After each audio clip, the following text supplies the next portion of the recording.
আসসালামু আলাইকুম। আপনারা সবাই কেমন আছেন? আশা করছি ভালো আছেন। আলহামদুলিল্লাহ রহমতে ভালো আছি। এই যে আজকে মুরগির গিলা কলিজা ঠ্যাং মাথা এইসব রান্না করবো। এর জন্য আমি সমস্ত মশলাটা ভালো করে কষাই নিতেছি।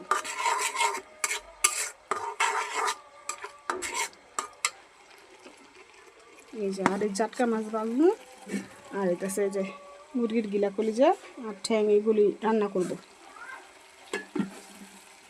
জাটকা মাছটার মধ্যে আমি মশলা মাখায় রাখছি।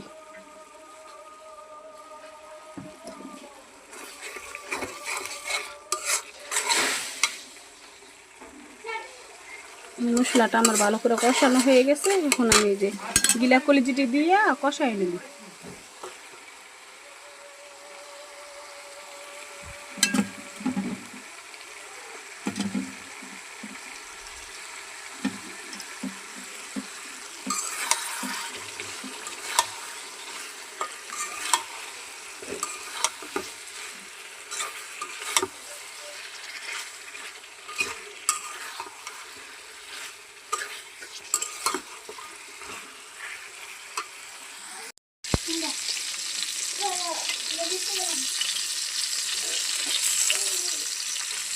এই মাছগুলি আমার ভাজা হয়ে গেছে।